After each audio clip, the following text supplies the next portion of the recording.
The Civil Rights Movement.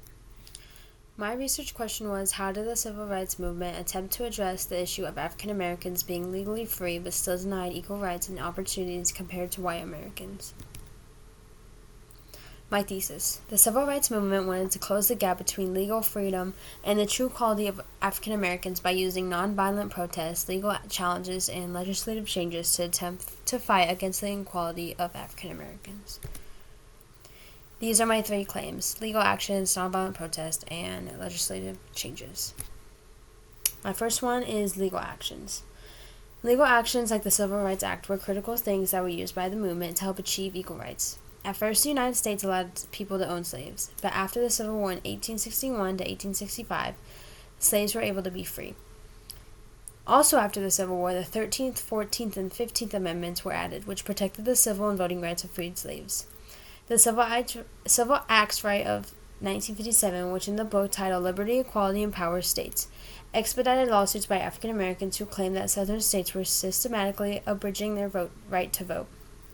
Even if all these legal actions did not fully help with the inequality, they still supported the idea of equality between African Americans and white Americans, but there are still so many other ways that they supported this movement.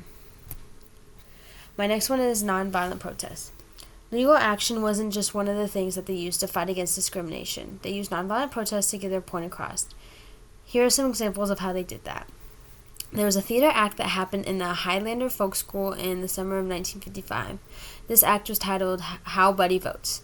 They said it was to confront the profound personal and familial obstacles to creating more grassroots leaders in the struggle for racial justice.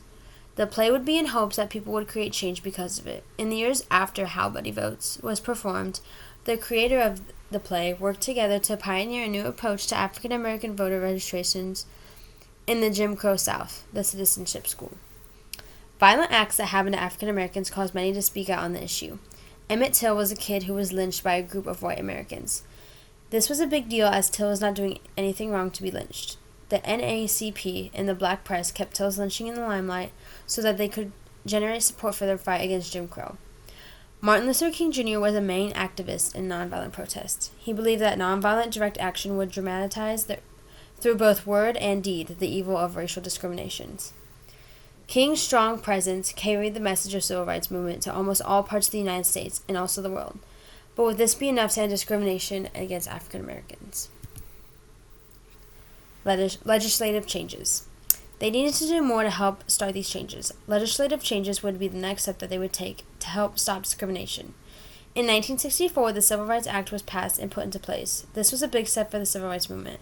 African Americans finally had the same equal rights as white Americans. At this time, though, African Americans did have more obstacles to overcome. They also had a lack of opportunity due to the inequality they faced for years. But the Civil Rights Act did spark more people to speak up about the issue. Most of the civil rights movement happened in the South, but all across the country, civil rights activists were going forward.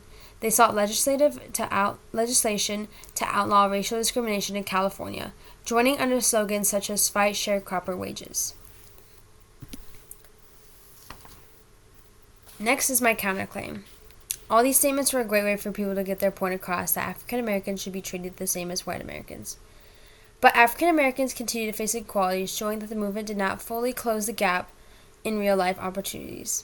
In the website titled Why the Civil Rights Movement Was and Was Not a Failure, it states, the civil rights movement was unsuccessful in improving the economic conditions or demanding equality and civil rights among the African Americans. People are still fighting today against discrimination in the present day. In this website titled Racial Discrimination in the United States, it says, the United States stated that overt discrimination is less pervasive than it was 30 years ago, but admitted it was still continuing. Inequality has gotten better over the years, but it is not as bad in the past. But people are still fighting for equality today. The Civil Rights Movement was one of the biggest movements in the United States. This movement reshaped the nation as a whole through the courage and determination of many individuals, including well-known leaders like Martin Luther King Jr. and also everyday citizens. This movement challenged Americans' everyday system that citizens lived by for years.